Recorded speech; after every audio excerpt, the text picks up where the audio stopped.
राम राम जय राजा राम, राम राम जय सीता राम, राम राम जय राजा राम, राम राम जय सीता राम, राम राम जय राम। सज्जनों नमस्कार, भक्ति उदय चैनल में आपका हार्दिक अभिनंदन है।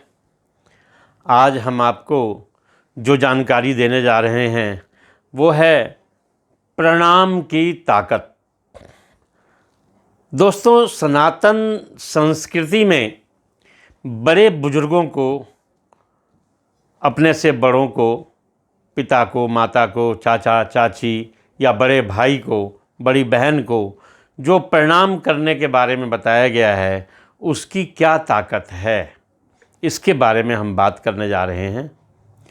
तो हम इस जानकारी को आगे बढ़ाएं, इसके पहले आपसे आग्रह है कि यदि आप हमारे चैनल पर नए हैं तो कृपया इसे सब्सक्राइब कर लें और बेल आइकन भी दबा दें ताकि हमारी अगली उपयोगी वीडियोस की नोटिफिकेशन आपको समय समय पर प्राप्त हो सके। हम प्रणाम की ताकत बताने के लिए आपको ले चलते हैं महाभारत काल में। जब महाभारत का युद्ध हो रहा था तो एक दिन दुर्योधन ने कुछ ऐसी बातें भीष्म पितामह से कही जिससे कि पितामह भीष्म बड़े ही आहत हुए, उन्हें बड़ी तकलीफ़ हुई और उन्होंने घोषणा कर दी कि मैं कल पांडवों का वध कर दूंगा। उनकी घोषणा का पता चलते ही पांडवों के शिविर में बड़ी बेचैनी फैल गई, क्योंकि पितामह भीष्म की कैपेसिटी को, उनकी क्षमता को सभी जानते थे। इसलिए सभी के सभी किसी न किसी अनिष्ट की आशंका से परेशान हो गए। लेकिन दोस्तों, वहाँ तो उनके शिविर में मधुसूदन भगवान श्री कृष्ण भी थे। तो श्री कृष्ण ने द्रौपदी से कहा, द्रौपदी अभी मेरे साथ चलो। और श्री कृष्ण द्रौपदी को लेकर सीधे भीष्म पितामह के शिविर में रात्रि काल में पहुंच गए।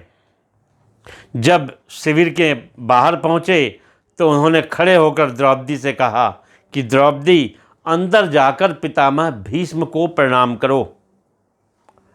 द्रौपदी चुपचाप अंदर गई और पितामह भीष्म को प्रणाम किया। उन्होंने उसी समय आशीर्वाद दिया, अखंड सौभाग्यवती भव। फिर उन्होंने द्रौपदी से पूछा कि वत्स, तुम इतनी रात अकेली यहाँ कैसे आई हो? क्या तुम श्री कृष्ण के साथ आई हो? तब द्रौपदी ने कहा, हाँ, और मधुसूदन कक्ष के बाहर खड़े हैं।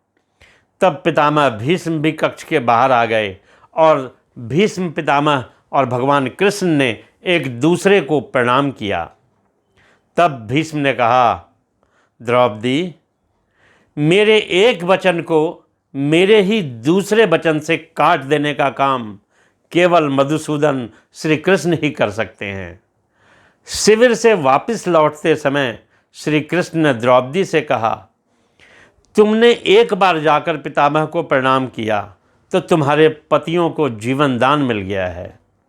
अगर तुम प्रतिदिन पितामह भीष्म, धृतराष्ट्र, कृपाचार्य, द्रोणाचार्य आदि को प्रणाम करती होती और दुर्योधन, दुशासन आदि की पत्नियां भी पांडवों को प्रणाम करती होती तो शायद इस युद्ध की नौबत ही नहीं आती।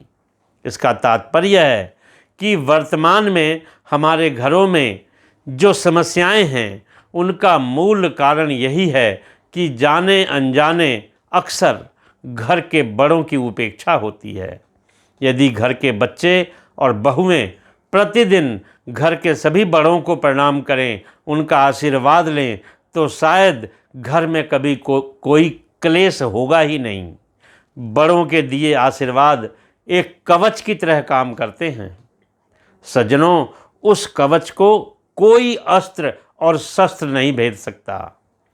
इसलिए हम सभी को इस संस्कृति को सुनिश्चित कर नियमबद्ध करना चाहिए ताकि हमारा घर जो है वो स्वर्ग बन जाए। घर की सारी समस्याएं, सभी दुखों का अंत हो सकता है अगर हम अपनी इस सनातन संस्कृति को अपनाएं और उसका नित्य पालन करें। आपको यह जानकारी कैसी लगी हमें कमेंट बॉक्स में राधे राधे कहकर अवश्य बताएं। जय श्री कृष्णा।